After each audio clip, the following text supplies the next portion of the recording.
There is one core investing strategy that has compounded the wealth of some of the greatest investors of all time, including the man himself, the man, the myth, the legend, Warren Buffett, and of course his mentor, Benjamin Graham. I've actually been studying their strategies extensively for the past couple years, and I've also been able to implement those strategies really successfully in my personal investment portfolio. So today I want to pass on a little bit of my knowledge and a little bit of knowledge from Benjamin Graham and Warren Buffett about some of the greatest investing tips that you can use going into 2019. So that's exactly what this video is going to be. You're going to get my top 5 investing tips and strategies for going into 2019. Now, if you do enjoy the video and you're new around here, please consider becoming a subscriber. I post 3 videos about investing every single week. So if you want to get regular updates about strategies on how to invest and also just learn about different stocks to invest in, then hit that button below, consider becoming a subscriber. But for now, let's jump into it. So the first one we've got here today is that you should be investing in cash producing assets. Now, the investing mindset that you want to have, or that you should have, is that you want to invest your money so that you get back more money over time. If we're talking about non-cash producing assets such as commodities or gold or something similar to that, maybe it's Bitcoin, then in order to get more cash back, then someone else needs to pay more for that asset when you sell it in the future. So you buy that asset, maybe it's gold, you buy it for $100 per whatever piece of gold. 10 years goes by. If you want to make money on that gold, because it's just sitting there, it's just a block of gold, it's not doing anything, it's the same block of gold as it was 10 years ago. In order for you to make more money on that stock, or on that gold, then you need to sell it to someone for more money than you paid for it. And the same is just not true for cash producing assets. Let's say now instead that you've bought a farm. So you've bought a farm for however much, $100,000. And of course you would like to sell that farm for more in sometime in the future to get a capital gain. But until that happens, that farm is going to be able to grow crops. You're going to be able to harvest those crops and sell those crops and get cash back from it. So it's not just that you need someone to pay more for it. The farm itself actually produces cash. Now, of course, there's 2 things that you could do with that cash. You could just take that cash and stick it in your bank account. And basically that means that the value of the farm doesn't really change over time because you're taking all of the cash out of the farm and just putting it in your bank account. And that's fine that the value of the farm doesn't go up because you're getting more money in your bank account. You're getting cash flows into your bank account.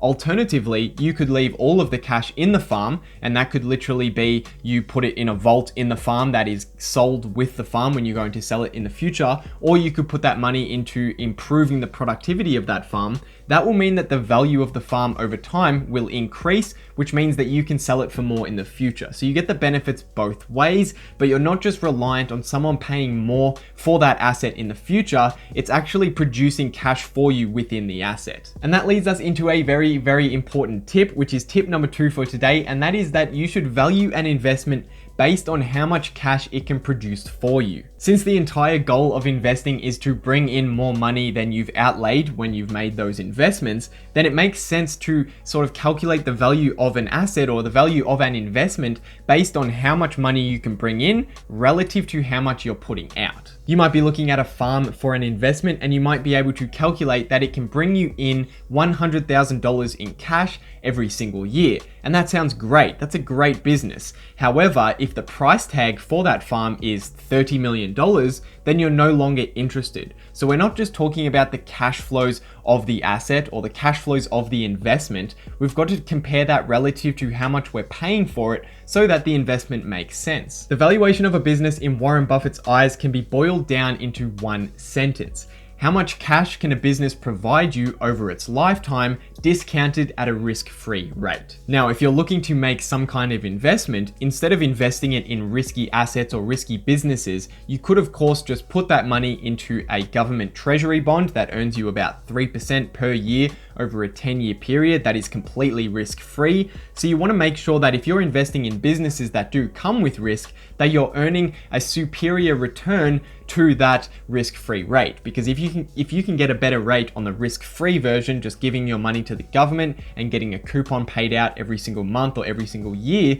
then it makes no sense to take risk in businesses or in stocks. You should just put your money in bonds. I have a ton more information about this valuation strategy on my channel, so I suggest you go check out some of my other videos after this video, and also hit subscribe if you are enjoying these videos and you want to see more and learn more about this strategy. Tip number 3 for today is management.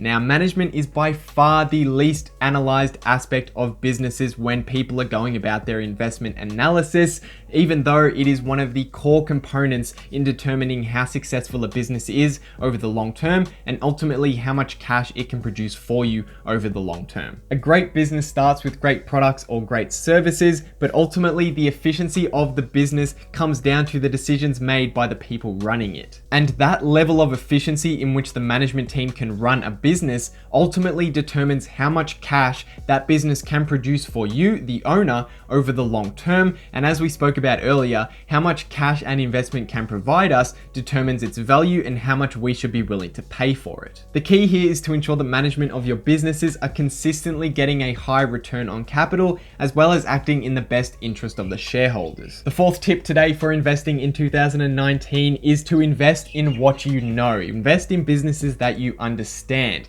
Now, of course, we spoke about how investing in businesses is all about calculating their cash flows, but how do we accurately calculate those cash flows? And the answer is by only investing in businesses that you completely understand. You need to know everything about the business's history and its growth strategies going into the future, as well as the macro environments in which it operates, the industry in which that business operates. A certain business in isolation might have really great characteristics, but if the industry in which it operates is shrinking over time, then it's not going to be able to provide you long-term sustainable cash flows. A lot of the businesses that you look into are just going to be way too complicated for you to understand. In fact, most of the businesses out there, you're not going to have any idea about this, and that's okay. Even Buffett himself concedes that for the vast majority of businesses out there, the thousands of businesses and the different types of businesses out there, he doesn't know much really about any of them, but what he does know is he knows a lot about the areas that he consistently invests in. And because he's stuck to investing in those same industries for the last 50 years, he is very good at accurately calculating the future cash flows that those businesses can provide, and therefore he can accurately calculate how much he should be willing to pay for those future cash flows. Now, a lot of people might get stuck and overwhelmed here and think that they can't understand any businesses because everything is too complicated. So my next and final tip number 5 for today, is for those people, and it's to invest in simple businesses. A lot of really great businesses only have one product or service and operate in a very stable industry. If we think of some of Buffett's greatest investments, we've got Coca-Cola. It's basically a one product company. We've got Gillette. It's just a razor company, pretty simple.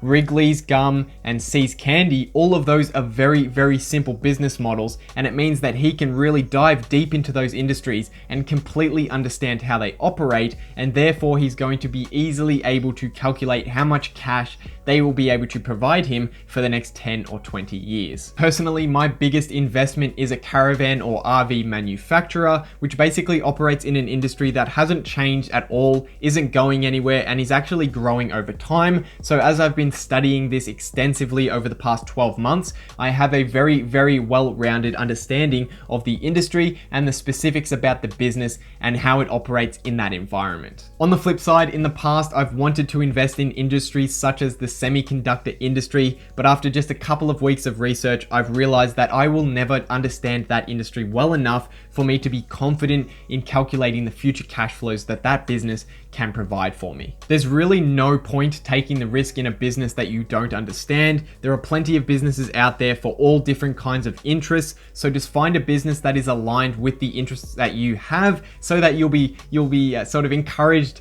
to do the research into that industry and learn every single little bit about that industry. And then from there, you'll be able to make accurate predictions about where the business can go in the future, rather than completely guessing about where the company could go because you don't understand the business or its industry. I hope you guys enjoyed this one, and if you did, make sure you leave a like and let me know your thoughts down in the comment section below. Hit subscribe if you're new around here and want to see more. But for now, guys, I hope you have a great day, and I'll see you in the next one.